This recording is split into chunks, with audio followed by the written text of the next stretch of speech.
Last time on Toasting the Classics, we ran long discussing Jack Kerouac and the Beat Generation. I'd say that means we need no introduction to the second half of our episode, beyond a reminder that the work of William S. Burroughs had just come up. So, without further ado, here's episode 87 of Toasting the Classics, part 2 of On the Road.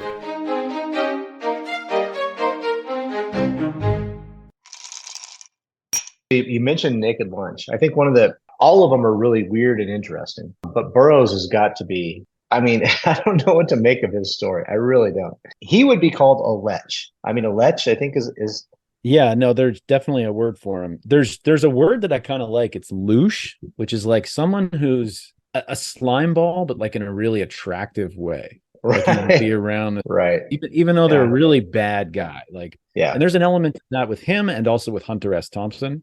Yeah. And the funny thing about Burroughs in this book is that you're catching him at a point where he's kind of just like a cranky old nutty guy, right? He's very much like Hunter S. Thompson, because those two guys are different from Kerouac, Ginsberg, and I think a lot of it has to do with being Southern, because both of them, I think if I remember right, Hunter S. Thompson is from Kentucky originally, and Burroughs just seems like I don't know. He seems like, is he actually from Texas or Louisiana, wherever he's from Missouri? He's from Missouri originally. Okay, Missouri. The gun thing is a big thing for both Burroughs and Thompson. And if I remember, I think Thompson shot himself, right? And I don't actually remember how Burroughs.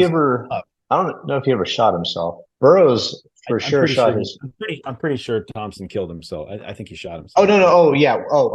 Ending it that way. Yes, yeah. He did kill himself. Yes. I thought you meant just accidentally shot himself or something. Oh, no, not like an accident. But Burroughs in the book, okay, so he's what's his name in the 57 version? Bull Lee. Bull Lee, right. In the book, he's living with his wife. He's playing with guns all the time while they're over at the house, and he tells a story. He tells a story about a guy he knew who shot his wife. Right. Burroughs murdered his wife not long, I think before this book was actually published. So this is like Burroughs is a really dark guy in a way. Yeah, he really is. No, he is. I think Kerouac became darker years later, but I don't think he's as dark. And I think Neal Cassady was almost like a lousy guy. He's a lousy father and a lousy husband, and kind of like, like a petty criminal and stuff. But I don't really think he's as dark of a character. I think he's more like just something to talk about. There is, I kind of get the impression. I think Neal Cassady, from reading the story, I think he might have just been like bipolar or something like that. One of those, bipolar, or what's the other maybe one? Borderline personality disorder or something like that. I think he was mentally, and it's getting worse as the story goes on. Yeah, he definitely had a lot of problems. So Burroughs, born wealthy and very wealthy, like a super really wealthy family in Missouri, goes to Harvard, tries to join the army. They won't let him in. No, they'll let him in, but only as infantry or as enlisted, not as an officer, even though he's a graduate from Harvard. I wonder what the story was there. Like, why? Just because he was such a I don't know. Well, he had like an art degree. Maybe it was something like how useful his degree was. I don't know. Yeah. So, I don't know if that qualifies you to be commanding men in the field, like your art degree. So his mom gets him out of it, and he can't really find a job, can't really find anything after college. So they just give him a lifelong allowance of $200 a month, which was a lot of money at that time. And unfortunately, he had a heroin habit that was about $200. That was a thing. Yeah, he gets into using morphine. And morphine. Right. And it's might have something to do because he tried going to medical school in Vienna for a little while, and maybe something to do with that. But yeah, he gets into morphine, but he's also, I guess he was a closeted homosexual. I read a thing that was talking about how Kerouac apparently was bisexual, and so was Neal Cassady, obviously. But they were talking about they had friends who were open homosexuals, like Ginsberg and Burroughs. And I was like, was he an open homosexual? He's married to a woman. He's not an open homosexual. Well, he was. He shot one and divorced the other. You're saying that's the moment when he's coming out, is killing his wife? I don't know, maybe. He had apparently come out. He has a child with one of them, so I don't quite understand that either. I don't know what's going on with that. But my point is, like, he's this rich, spoiled kid who gets hooked on heroin and is just lousy with terrible crimes that he commits. Right. And it's like sort of the classic rich kid crimes And he's always able to get out of it because his family bails him out. His parents bail him out of everything. Literally, like in Mexico, they bail him out. He never stands trial for that. Never goes to court for shooting his wife in the head. Is that where it happened? It happened down in Mexico? Yeah, in Mexico, right. He goes to, he ends up moving to like Morocco, and it's apparently, free open drugs there. And he runs into trouble with gang members there, so he has to split. He goes to Paris, and then he gets in trouble for running drugs in Paris, so then he has to go to England. So it's just like one thing after another. The whole time his parents are sending him money. He's never working. He never works, not a day in his life, other than trying to hustle drugs. He's a writer, Clint. Yes, doesn't that count as being? Doesn't that count as? And the thing is that came along later, and he had a lot of help from actual writers like Kerouac and Ginsberg and stuff like that. It's one of those things, like I don't know how to feel about him. I think you do know how to feel about him. I think he's fairly despicable, I guess is my point. I think he's a despicable character. Yeah. And I don't think Hunter S. Thompson is much better. I think he is better. I think he's not as bad of a person as Burroughs. Burroughs sounds like a real mess. Like, I don't, Yeah. And I think some of it probably just has to do with what drug he's involved in. Maybe. Because these guys, Kerouac and Cassidy, they're always talking about Benzedrine, which I had to look up, which is apparently, I guess, speed, essentially. Yeah. It's like So I think that creates different problems in your life. Yeah. And maybe Cassidy's not bipolar. Maybe he's just sometimes on speed and sometimes not. Because apparently that's what he was doing when he died. Some form of speed. I don't know what kind, but you look, these things come up in books, and I looked them up on Wikipedia, and they show me the shape of the organic molecule. Like, that's supposed to help me. Right. You really would have to be, you'd really have to be a chemist to understand what's going on with the differences between these. I actually was really surprised to learn that Kerouac. So this would have been, I don't remember when, but it was a little bit of a digression I got into about is Kerouac gay? And there was a thing where he was hanging around with this guy, Lucien Carr, who murdered a dude. Yeah. And then Kerouac helped him hide the murder weapon from the murder. And then, was on trial for it and ended up getting out of it. Somehow that led to him marrying his first wife. And I wasn't 100% sure. I think she was maybe the alibi or something like that for him. And then it turned out, I guess Lucien Carr said that the guy tried to sexually assault him, so that's why he killed him, and he actually got off for it. But that whole story, I didn't know anything about that. That was completely new to me. That's before Neil Cassidy and all the things that happened on the road. So that's pretty dark, like being involved in a murder. That's not right. I guess I had this picture of Kerouac as being kind of happy-go-lucky and more or less normal most of the time, except when he was hanging out with Cassidy. And he brings his own darkness to the table. Maybe it was just the crowd. I don't know. I mean, there were kind of like this avant-garde type of crowd, with their intellectual, philosophical debates and conversations and all this other stuff. It was always taking place around like pot. Pot being the least of it. Pot being the least of it, right? But drugs and alcohol, right? And absolutely. And like prostitution, and it always sort of took place in these like the low grinder joints, like the worst parts of town and the worst clubs. There's one club he talks about that's on 8th Avenue in Manhattan in Midtown. I mean, it can't possibly be there anymore. I was thinking about looking up. I think it was called like the Ross Bar or something like that. I mean, I know 8th Avenue pretty well. That's like, I live on 8th Avenue. I walk through that part of time, and I was like, you'd think I would know that, but I think it's probably been gone for a long time. But it sounded like the kind of sketchy place that just doesn't exist in Midtown Manhattan anymore. Couldn't afford to. Yeah. No, there's no way. You couldn't have a place like that anymore. If you go over a little bit towards Hell's Kitchen, you can still find some pretty sketchy stuff. I could tell you some stories about some sketchy places that I've ended up in. You were, what you were just saying about. Remember when we talked about Woody Allen, and we were talking about how he had this like bohemian attitude towards marriage and sex and like who it's appropriate to date and stuff like that. And it's like, oh, gee, imagine that opening up all the boundaries for, sexuality in your life leads to things like sleeping with your adopted daughter, right. Not knowing the parentage of your son, things like that. It's like these guys in this book, right? This is the young, attractive part of their life. They're in their 20s. They're traveling all over the country, and they're drinking and trying out drugs, and everything's all hunky-dory and fun. 10 years later, it's a very different story. Yeah, it catches up to you. The chickens kind of come home to roost, for all this stuff you're doing. You're like, oh, it's this fun bohemian lifestyle, but then you're like, oh, wait a minute, I don't have a roof over my head, and like I have different, with 4 different women all over the country. Right. And there's kind of a reason for our bourgeois values of not behaving like that. Like none of these guys was a good dad, like at all. Right. It's a good point. I mean, there's something, I guess there's like a romantic notion that I'd be interested to see like how far this goes back, because it's more than just a trope in a story. I mean, it's like there's this romantic notion about like the dive bar. We talk about everybody loves a dive bar, and there's like this romantic notion about a dive bar. Right. But dive bars can be really freaking scary. Yeah, people get stabbed in dive. Yeah, people get stabbed in dive bars, right? People get mugged. I mean, it happens, and they're not in good locations. You don't go to the dive bar in the nice part of town. Hey, let's go up to. There's a sweet spot though, right? There's like a that's why I always liked El Patio in Las Cruces. Right. Because okay. El Patio so there's like there's a darkness and there's a danger and this stuff sort of stimulates us a little bit, I guess. Yeah. But that's the difference. I never felt like there was any danger at El Patio. Yeah. I felt like it was right at the sweet spot where it wasn't expensive.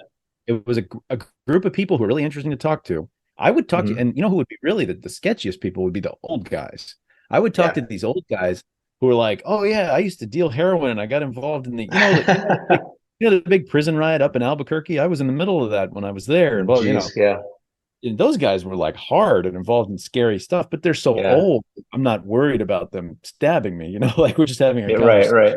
Yeah. I never really felt like I was in any danger there, but at the same time, it was just enough. Like it didn't feel like you're at Ruby Tuesdays having a beer, if you know what I mean. Like there's a sweet spot in between that's where I'd like to be. A lot of places in New York are like that today. Like when you go, my favorite area is like the Lower East Side. And the Lower East Side, I'm actually reading this book right now about the late 90s in New York, about the music scene.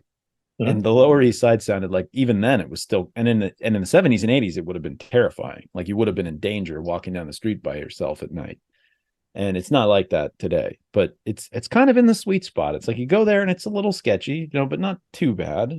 It's hard to find that happy medium with a place that's like just interesting enough, but not quite dangerous. I think it has something to do with that, though. There's that attraction to danger. And especially if you think about like all of these kids, with the exception of Cassidy. See, Cassidy, that stuff was normal for. I mean, robbing people and stealing stuff and being a drunk. That was his life. Right. That's what his father was like. Oh, and so maybe that's why it's such a symbiotic relationship, because for him, the intellectual stimulation, the difference in his life was the philosophical conversations, right? But for the crowd that he was having the philosophical conversations with, the stimulation for them was the danger that he grew up in. Right. And so that's why there's this mutual attraction. That makes sense. And there's the idea of like outsider art, like the idea, like someone like Basquiat, who's like able to mix with the people who are in the highest flying, intellectual circles and stuff. He's not really one of them, but his art and his personality are interesting enough that they hang out with him. But he's a connection to a darker world, like to a lower class world. People love that. They like, it could be like, oh, my friend Neil, my friend Jean-Michel, we got this crazy guy we hang out with, Right. Exactly. Yeah. Well, that gives you credibility a little bit. Right. Yeah. But what's funny is, I mean, it's slumming is what it is. We're going to go slumming at the dive bar. We're from Beverly Hills. We're going to go over there, go, to Watts, to do something. But at night, we're going to go back to Beverly Hills. Right. And that is something about this. Cassidy didn't have anything to go back to. No. All the rest did. Like Kerouac had his mom to go back to. Burroughs had his parents to always fall back on. Ginsberg was a well-educated man by this time. I wish I knew more about him, because I don't know what his family was like. It's really interesting to me because he's younger, right? He would have been born more like in the 30s, because he reminds me, when I watched this interview with Ginsberg, he looks just like my stepdad. My stepdad looks just like Allen Ginsberg. Really? Could be brothers. It was so funny. Wow. And the thing I noticed about him is he doesn't have a New York accent. Right. My stepdad would be over here, and stuff like that's how he talked. Whereas Ginsberg, who's got to be a New York Jew, right? I mean, it's got to be. I don't actually know his history, and I'd really like to read more. I think it's so I think he's upstate New York, and okay, maybe that's what it is. And I think one thing about it is, I know that his mother was she was institutionalized, and there's a line in his poem Howl that references her being locked up at a particularly famous and brutal mental institution, I think in New York State. Bellevue? Well, Allen Ginsberg's he's a whole different subject. He's a really interesting character too. But I think these guys it's pretty interesting to talk about them all at once. I don't know how many Beat Generation, shows we need to do, but we're sort of talking about all of them all at once, which is actually really interesting. Brings up a question I had for you about Kerouac. Do you think he's important as a writer, or is he important as part of this cultural phenomenon that is the Beat Generation? That's a good question, because that's sort of what I was alluding to. If you pick up any novel, Kerouac had no effect on the written novel. None, generally speaking.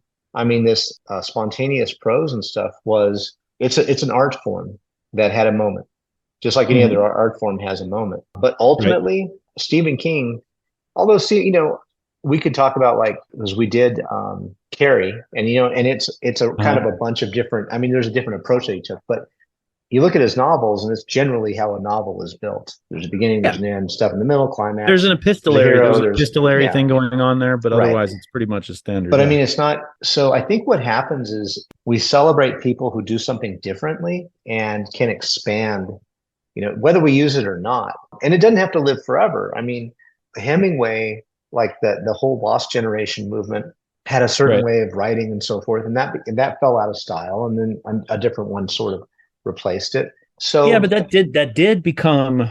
There's definitely a difference between the writing of Edith Wharton and Stephen King, and Hemingway. Well, that's true. It's like writing short declarative statements that get the point across. The point is to get the point across, not to be. Yeah, it was minimalism. Minimalism.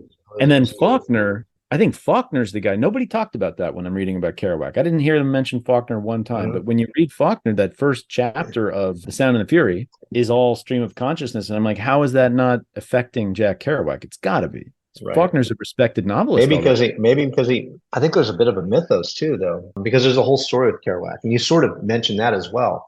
Right. That's what I'm saying. Is it a cultural phenomenon, or is he a great writer? I think it's, well, I don't know about great writer. I think I would have to go with cultural. I would have to really go with more cultural phenomenon. As the whole Beat movement was, I mean, as interesting as it is, I wouldn't want to hang out with any of these people. Oh, I would definitely want to hang. I wouldn't want to make them my best friends and be my friends all the time. But if they called me tonight, I'd go out for drinks with Allen Ginsberg and Jack Kerouac.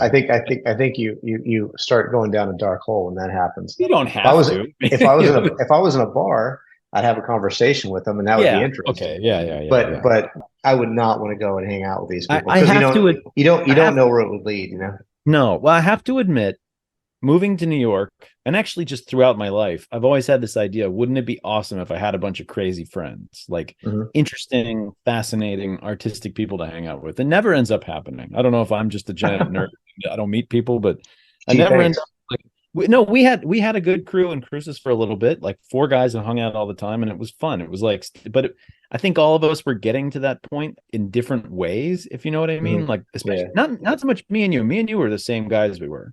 But one of us was had just been divorced, so he was crazier than he usually was, and the other guy was a crazy person having a lucid period. So that's true. We found him in the lucid period. Yeah, that's true. Like there's a time in your life when, and you put your finger right on it. Like On the Road, written when they're all like 23, 24 years old. You don't have a lot of responsibilities. You have freedom from pretty much everything. Cassidy had freedom from everything, because he just wouldn't accept responsibility for anything. He wouldn't accept. I was going to say he shouldn't have had freedom. He had lots of responsibilities. And back then they didn't have the mechanisms that they did now. Now they can garnish your wages, track you down, throw you in jail, stuff like that. I saw this change in my own personal life because one of my first big on the road trips, right? I drove out west all the way across the country with friends, and we hit some of the same places from On the Road because we all loved this book. So we're in LA.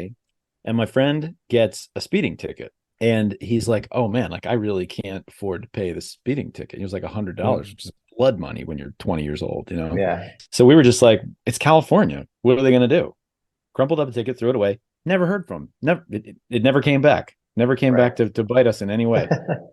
So years later, my friend is in the Air Force in Wichita Falls, and he's like, "I need you to drive my car. Bring it to me so I have the car on the base. Nobody else has a car on the base. So can you bring it?" I was like, "Yeah, sure. I'll do that. I like a road trip." So he has this nice Mitsubishi Eclipse, and I drive all the way across the country to bring it to him.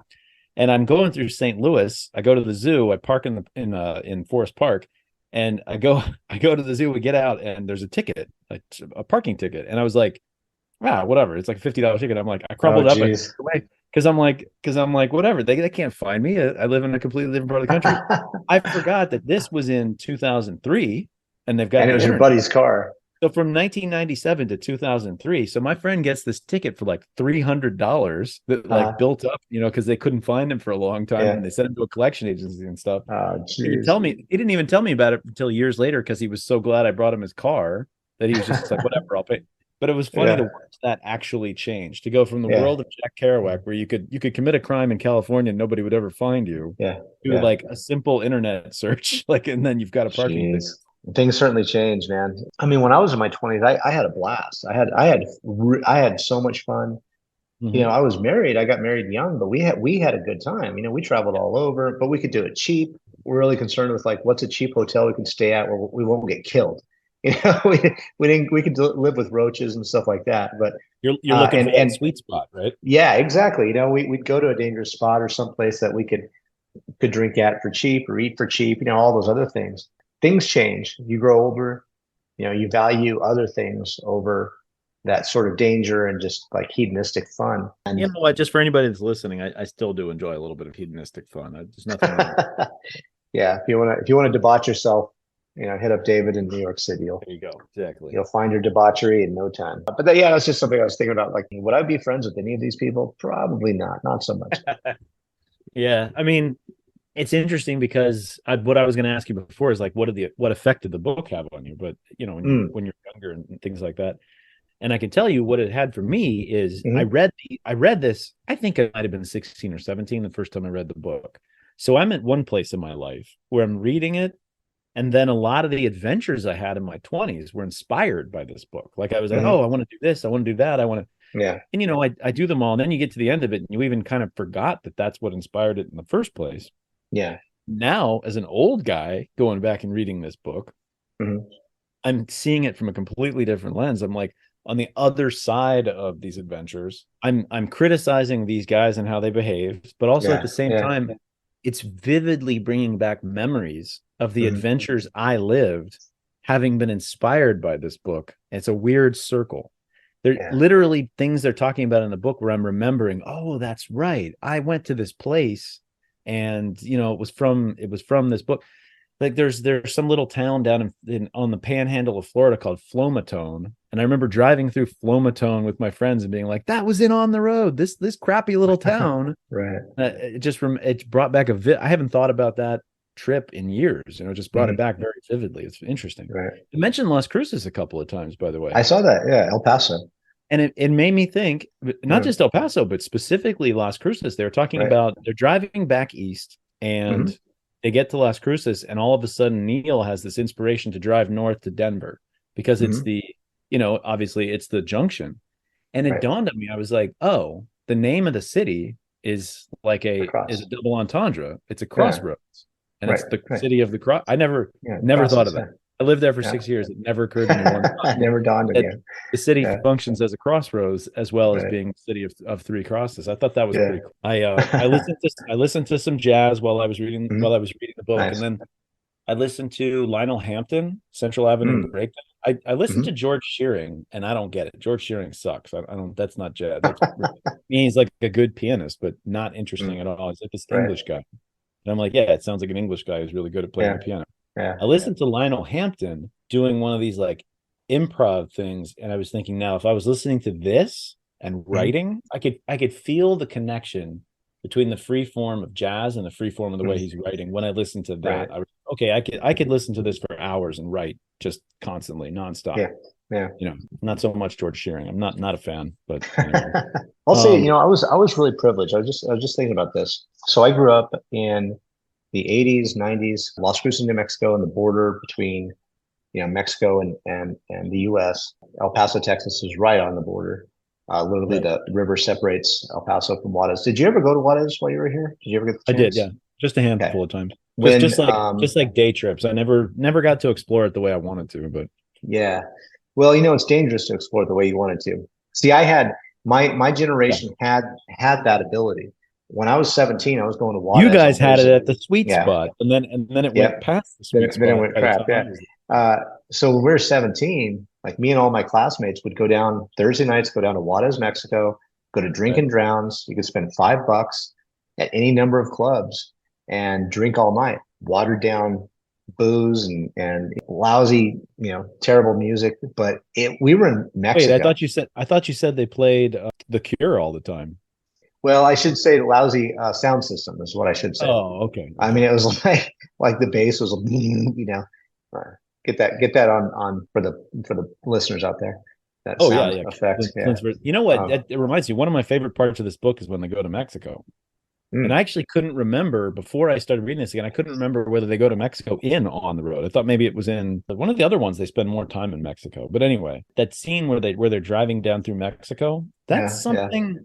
I took a bus trip one time all the way from Galveston, Texas, down to Mexico City, actually down to Guatemala. And I did kind of, but I always wanted to do a road trip, like drive through Mexico, and I've never done it. That's the one thing that's still. And maybe it's past. Maybe I'm too old to do something like that now, but I would have loved. Well, things have changed. My wife and I drove from south of Tucson, Arizona. Is it called Nogales? That's Nogales. Down to essentially Guaymas, Mexico, which is on the Baja there. Oh, that's cool. And stayed in a little fishing village for our honeymoon. We were able to, for $500. I mean, this is what you could do in 1997, I guess, for $500. I think you told the whole story when you said 19. When you started with 19, 19, right? Things are not the same. 1997, for $500, we were able to drive down to the Baja and stay at a fishing village for a week and eat shrimp every day. That's amazing. Dinner, garlic shrimp, and drink all we wanted. The question is, why did you leave? Why did you go home? I know, right? Yeah, because we were done. I mean, that's so I was privileged. I got to see a lot of that stuff growing up on the border, because Mexico, I mean, it was a different country. Yeah, it was a different country back then. Different country from what it is today. I was just thinking about this the other night. There was a time me and some buddies, we'd all go down there on Thursdays. So it was me and probably about four other friends, a group of about five of us. We would start off the night on one of the off strip little bars, because the strip bars were all like the dance clubs and stuff, and they're all the drink and drowns. But we would like to start the night off by going to one of the off-strip places by a street behind one of the strips, either side of the strip. Okay. And those places this is that sort of romantic dark area that I was talking about. Like the streets weren't really lit very well. It was just kind of a doorway. You'd hear music through it, and you'd see a bar, so you'd kind of walk in. There's a bar the size of a closet, and you have to step over. Pretty much, pretty much. And so and these places, so it was a place that we could just go sit down like at a lounge and have a few beers before we went to the dance club. It kind of made us feel like grown-ups because we're all 17 years old. Right. So we find one of these places and we walk in and we realize right away, oh, this is a different place. This one has girls in it. And immediately, as soon as we sit down, all these girls scoot in next to us. We're in a booth, and they all scoot in next to you. Yep. I've had that. We had that exact same experience in TJ. And they're like, "I'll buy us a drink," and their drinks all cost like $20 each. And so we're like, "No, we're not really into that," because we'd already ordered beers. We don't have $20 between us. Yeah, we basically this is all we got. So we ordered like a beer for $1.50, except for one of our friends who by this time was feeling pretty good. Okay. He's sitting there chatting up the girl next to him, buys her a drink, and we're like, Mike, what are you doing? Yeah. And he's like, chef, I'm talking to this pretty girl here. There's always a mic. Yeah, talking to this pretty girl here. And we're like, oh man. So we finish our beers. We're like, I don't want to order another beer. Let's get out of here. Like, Mike, we got to split, man. Let's go. He's like, I'll be there in a minute. And we're like, come on, Mike. He's like, okay, fine, let's go. And we're like, all right. So we get up to leave. Mike just told us that so we'd leave him alone. So we all get up to leave and start going out the door. Just as we get out the door, we turn and Mike's still in the booth, right? The guy at the door, you know what he does? Oh, boy. Closes the door. So you guys can't leave, or so Mike can't leave? So we can't get back in. So we can't get back in and get Mike. And we said, hey, our buddy's in there. Dude whips out a knife. And we're like, okay, Mike, you're on your own. Were they rolling him, or was it just like a prostitution? Well, it was a prostitution thing. They wanted to give Mike the chance to. As long as the knife is not there, if it's just make Mike waste his money, that's not. He showed back up about an hour later or so. He never really told us what happened. He was really quiet the rest of the night. and he needed us to buy his beers the rest of the night. Oh, so man, poor Mike. it was this place. I'll tell you, because I was just thinking of the details of this place. It was super dark. It had a metal door on it, no windows. It was like red lighting inside. Oh, yeah. And Why? booths I and don't stuff. understand. Why wouldn't you have gone into that Right. place? That seems Now like to get into good this thinking. place, the doorstep between the doorstep and the sidewalk, there was like this little almost a threshold between the door and the sidewalk, because between the door and the sidewalk was a free flowing gutter. There's no grates over it. It's not a pipe. Oh. It's a cement trench with stuff flowing through it. And you can imagine the stuff flowing. Oh. And so you walk over this little bridge to get from the sidewalk to the it's literally Kerouac describes a bar just like that. It's really funny. Yeah, exactly. It was that's why I was just like, oh my gosh. My first big road trip, 97, we went to TJ. We were down in San Diego, we crossed over to TJ. We'd never had a beer. Like we were 20. We'd never had a beer like out in a public place. I'd never been allowed to buy a beer. So we go to this little bar and we sit down. It was like a semicircle table, semicircle booth. And I'm sitting, and I'm on the outside of one of my other friends is on the outside, but there's two guys on the inside of the booth. And I'm sitting there, and this like chubby girl comes and like plops down next to me. And I'm just like, oh God. Like I'm like, you're like, oh no. I'm like trying to drink the beer really fast and go. And my friends on the inside don't notice. They're like, let's get another beer. Why don't we? And I'm like, no. Cool. You're the one stuck with the smell of sweat and cigarettes next to you. Oh, it was nothing. I was just very uncomfortable with the situation. I was just like, this is not what I signed. I wanted to have a beer, a legal beer for the first time in my life. Yeah. And there were other places that we'd gone to. That was the only time that happened, because there were other places that we'd gone to that were really cool. And it was just like that. It was more of a lounge. You walk in, there are a bunch of tables, they had a jukebox. And you could just sit down. Didn't have to worry about dancing, didn't have to worry about girls or anything like that. You sat down, order a bucket of beer for the table. And this was just, I think we went to this place because the two other places like had really long lines and we didn't want to wait in line. We're like, hey, let's just go find another bar. Yeah, that was a mistake. So that was the first and only time that happened. Yeah, we didn't make a habit of that. Anyway, so. No, I was in Nuevo Laredo in 2004. I went out and we had this wonderful time. We met a bunch of made friends with local kids, like Mexican kids, and just had a blast. Went home. That was like right before all the border towns became shooting galleries, like the next year. So I think I just barely made it to Mexico. Yeah. When it was still okay for American kids to like wander around the streets. And I had one experience of like a really fun time there. And then that was it. So like we just went around, we had a couple of drinks, we bought tacos late at night. It was fun. It was a nice visit. We were really lucky. I mean, we had the danger that we had was from the police, right? Because the police would roll you for any reason. This one kid literally spit on the sidewalk in front of these police, and they're like, "Hey, come here!" Next thing you know, they're like all surrounding them and questioning them. And I recognized the kid from school. Oh, I didn't know his name though. It wasn't with us. No. Yeah. And so we're walking by, and I look at him. And I recognized him and he recognized me. And this cop says, "You know this guy?" And I was like, "Nope." I just kept walking. Wow. Yeah. What a jerk thing to do. Yeah. That's a Cassidy move there.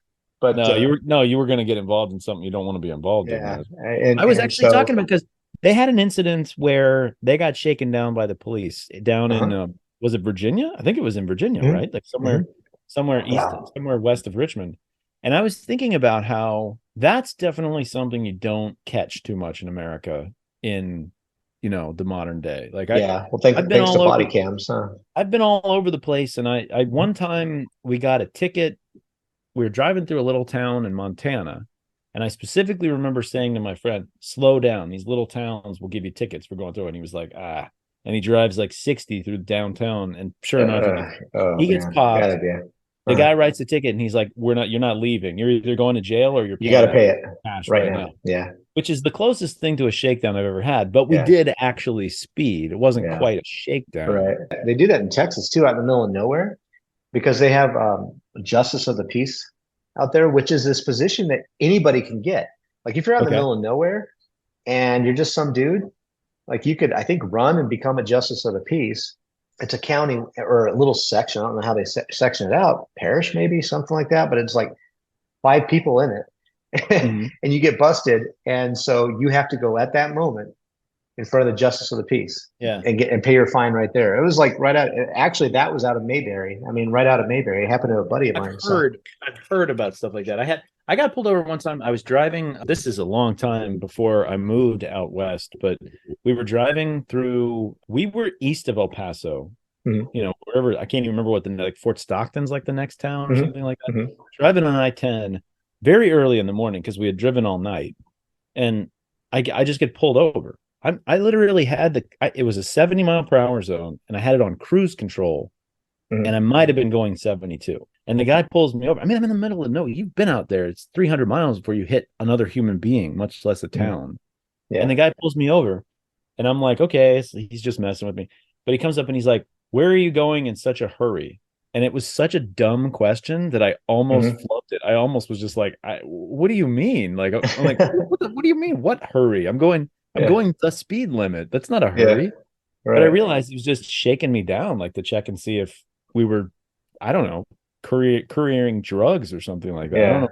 It was, or maybe he'll get lucky and you're drunk or something, or yeah. I mean, I didn't really understand what it was about. It was just we were kids and we were in a car, you know. Yeah. So yeah, of course. And then, but the one time I did get shaken down, I was actually in Prague, and I was driving along, and I get pulled over, and the guy claimed I was driving in a bus lane, and that's all I could understand because he only spoke Czech.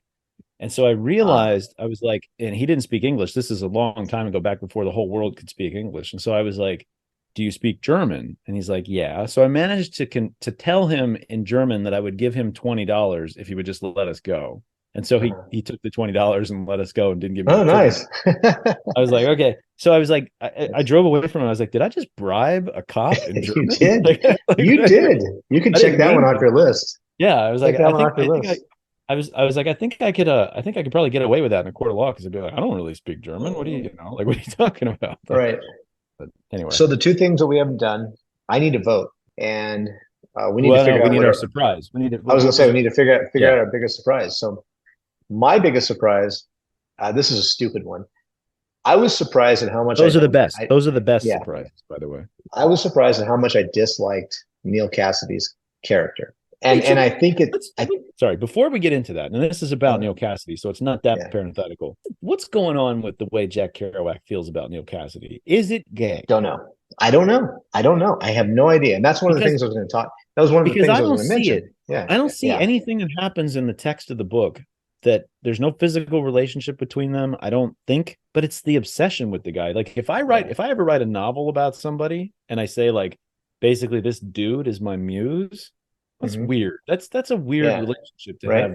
Maybe it's something that people feel about each other and they just kind of don't admit it or something like that. Maybe I don't know. I mean, it's a weird. I think it has something to do with the fact that this guy is so footloose and fancy free, so bohemian. Okay, the only remorse he has is like when he hurts Kerouac's feelings, or when he starts thinking about his dad and he starts crying.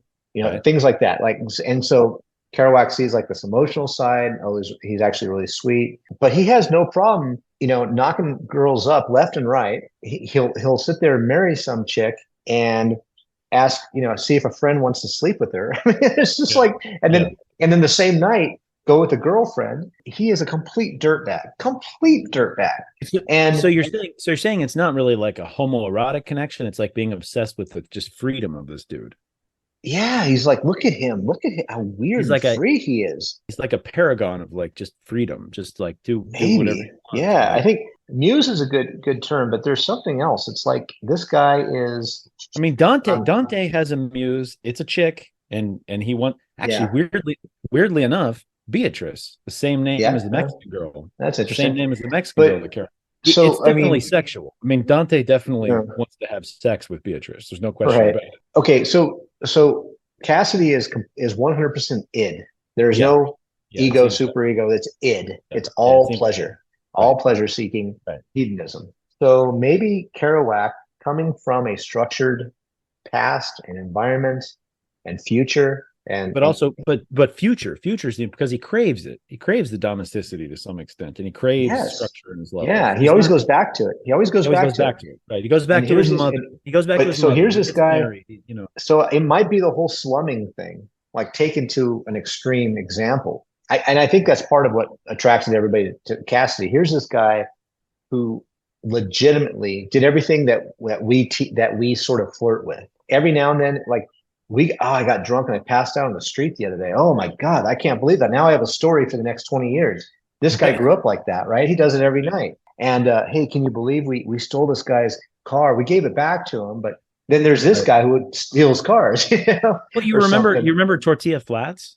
And how it's sort of like the appeal of the book is like, look at these freaking guys. They never do anything. They just drink all the time. Yeah, they just drink all the time. And, it's like figure out ways to ruin each other's lives and stuff. I think when I was younger, I don't know if I ever like really liked him as a character, as a person, but I found myself like just like, oh, I just can't stand this guy. I never liked Neil. I never liked Dean Moriarty. I never liked Neil Cassidy.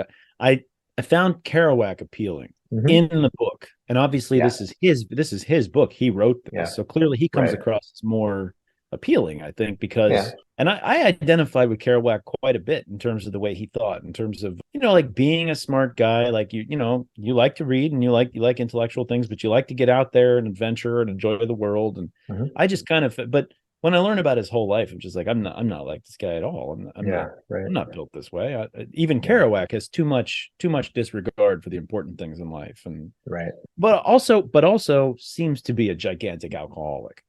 Let's be honest. In a podcast about drinking. This guy's an alcoholic. I mean, this is somebody you can problematic relationship. You can go too far with anything, and that includes alcohol for sure. I mean, he had cirrhosis of the liver. Had a esophageal hemorrhage, and that's what killed him, right? His blood wouldn't clot because of the cirrhosis of the liver. Had he had a healthy liver, he might have survived, because they put blood back into him to replace all the blood that he was losing, but it wouldn't do anything. It just kept flowing out of him, right? Because it would never stop. His liver was destroyed. And he was, if I remember right, he was 47. 47 years old. I was thinking about that. I made it past October, and it was October 16th, something like that. It was October. No, hold on. I can tell you right here. Hold on. I think it was October of 68 or 69 when he died. So it's like almost exactly. Maybe let's try to release this. Maybe, this is going to come out October 20th. October 20th, 1969. So this episode is going to come out, or the first half of this episode is going to come out pretty close to the date, and then the second one will be right around that date as well. So that's appropriate. I hadn't really thought about that. That does make a certain amount of sense. So your biggest surprise is you're changing feelings about Neil. Yes, essentially. Yeah, and it's not just changing, because like I said, it's not that I never really liked him. It's just now I dislike him, and I don't think I ever had that feeling before. Like this guy's a real a-hole. I would if I were part of that group, I'd be like, dude, what's going on, man? Got these kids, So his life is not lived properly. But when I'm reading it, I really do kind of see somebody who is not just like a bad dude, but who has serious problems. I wouldn't want to be in his shoes. I think he's been just raised horribly, and he's a very bright guy who has none of the right equipment for being a really bright guy. Like he's just living the wrong kind of life, and I think has some kind of a mental disorder. They say borderline and bipolar personalities come from people who are abandoned by their parents. And it seems like that's what he dealt with, was being abandoned by his father. He was obsessed with his father. It's just kind of tragic, right? Like Neil's story is kind of tragic, and Kerouac is somewhat tragic, but seems to me to have more agency in his life ending up crappy. Like he could have made different choices, and maybe not. I'm a little more judgy about Kerouac, I guess is what I'm saying. Although I still find him attractive as a person, not in a gay way. I'm not being Kerouac for Cassidy is what I'm saying. But although all these guys very handsome, I have to say. So pictures of him, it was like Kerouac's like got this really interesting look to him. Like it's very, and then Ginsberg is a huge nerd. Like. looks like if you went to go play D&D on a Tuesday night, if Ginsberg shows up, he's your guy. That's that's probably the DM. To my surprise, I'm kind of vying for two different things. How much of a French Canadian Jack Kerouac was is surprising to me. I mean, I knew he was of French descent. I didn't realize French was his primary language. Right. And that is fascinating to me, because I used to have this theory, and I thought about putting together some kind of a book or an essay about it, and this is going to sound like a weird jump, but Hitler is like the apotheosis of Germanness, right? But he's Austrian. Right. And Napoleon is like the apotheosis of being French, but is Corsican. But he's Corsican, yeah. It's like almost as if these people who are sort of outsiders are the perfect people to understand the soul of a nation in a weird sort of way. And Kerouac's writing is very much about understanding the American soul and some of the yearning of the American soul. And maybe his position as outsider strengthened that. There's a lot of, I think maybe we talked about this with Annie Hall, but there's a lot of the New York Jewish guy as the outsider observing American society, being one of the most brilliant observers of American society because he's sort of an outsider. Not really an outsider, definitely American, but so that was kind of surprising to me. I mean, the fact that he grew up speaking French like as his primary language till he was a teenager is fascinating to me for a writer, for a person who's a master craftsperson of the English language to not be a native English is really interesting. But the other thing that's really surprising to me is, ironically, because I'm reading the scroll for the first time, is to find out what a process there was in writing the book and how much it wasn't. He didn't just sit down and write the book over 20 days. That's not what happened. That did technically happen with the scroll, but he was agonizing over this novel for years before he sat down and wrote the scroll. It was the style that was really the revelation that happened and produced the novel. And to me, that's really surprising because there's this mythos that it was this, it sprang forth fully formed from his brow like Athena with Zeus. Like that's not what happened. Maybe to some extent because he thought about it for such a long time. I guess that's probably the metaphor there, isn't it? With Athena, I think so. Yeah, is that you think about it for such a long time and then it springs forth fully formed. Okay, never mind. Actually, it's actually a perfect metaphor for what happened here. Is that he thought about it for a really long time, then sat down at the typewriter over 20 days, and it did spring forth almost fully formed. But even then, there was this huge process of editing that gives us the 57 novel that we grew up reading. But that's really surprising to me. It's not as improvisational as it seemed. That's a really good point. That's really interesting to me. That I think that really surprised me. In terms of, I probably should make some opening statements about arguing that it's a classic. I'm not anticipating a lot of pushback about the classicity of this novel. I think this is a really important book. I think this is a book, like we said, we don't even know whether it's important as a book or whether it's important as a cultural phenomenon because it clearly created this whole class of artists in America. That's pretty important. And that's right there probably has a claim to classic status. But one of the people that I read that was criticizing the book said something about how he wasn't sure that this would qualify as a novel, that it was just kind of not as mean as like Truman Capote saying it was just typing, not writing, but saying, I don't know if this is a novel, but it's really important. And I was thinking, that I agree. I don't think this fits the structure of a novel in any way. I don't think anything about this book, except the fact that it's published between two hard pieces of paper and is 300 pages, would make me think it's a novel because there's no structure to it, right? Yeah. A novel has to answer it's definitely literature, I guess is what I'm saying. Because it's not just, you don't just read it on its surface. It's not a comic book, right? There's themes, there's all sorts of stuff to discuss about what's going on. But a lot of it is interacting with the personal stories of everybody. If you didn't know anything about these people, just read this book, maybe it wouldn't mean so much. So that's kind of strange. I don't know what that says about it. But I mean, I think the influence of this book, I don't even have terribly well-prepared statements about the classicity of this book because I think it's just clearly classic. So I guess I'm just going to go ahead and lob it up to you and let you handle it in that sense. Right. Well, let's see. Here I go. Yeah, there's not a lot of question. I think what seals it is all the stories that we were talking about there, about Juarez and about Tijuana and all these other things. Those things are stories because of this book. This book is the one that sort of makes those into something viable, right? And it creates a romanticism around these anecdotes and around these memories and so forth. And it's the reason why kids want to go on road trips. And, a teenager won't say, I want to do that because I'm on the road. I mean, they're not all nerds like you, but it's the spirit it's the spirit that the book sort of captures. I think you could have made that first person plural. Sorry. It's one of those almost, it's not, maybe it is universal. I don't know if it transfers cultures or not. I mean, there is a wanderlust that kids have, I don't mean to. Let me parenthetical you here. Is this, so I think it's universal, but I think it's universal for men. Is this a male book? Do women get this at all? I don't know. Yeah, that's a good question. I don't, because there's a lot of feminist pushback about this book, and for good reason. No, because women get treated like crap. The women are marginalized. They do. That doesn't mean it's not great literature. This might just be a book of the male mind to some extent. Well, I think that's a different conversation. I don't think this book has any claim to being universal to the human. I think it might have a claim to be universal to men.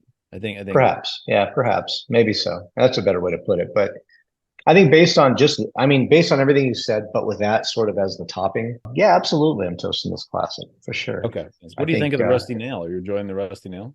Yeah, I'm on my second one. I need to stop because I got to go. Yeah, I'm on my second one. I got to go split here in a minute. Have you had a Rusty Nail before? I don't think I have. In all my years, I've had Drambuie before, and I've had it in other drinks. I just couldn't remember what. I've never had Drambuie. I've never had Rusty Nail at all. This is all new to me. So, have you tried Drambuie just by itself? Did you try a little bit? First time I was ever aware of what Drambuie is. Try just do a splash over the rocks. I think it's pretty sweet. Well, like liqueurs in general. I was thinking it's like amaretto, but it doesn't taste like amaretto, but it tastes like a liqueur. It's sweet. Well, no, it is 80 proof, so it's as strong as liquor. Yeah, normal liquor is. So liqueur. I can tell you by when I look around the room right now and the way my eyes are tracking things. I can tell you there's quite a bit of alcohol in what I just drank. Yeah, exactly. What you did is you put 80 proof liquor in other 80 proof liquor is all you did. So it's basically you got 2 shots of. It's just a question of how much 80 proof liquor you drank. That's exactly right. There's no dilution principle. That's right. So you decided you're toasting.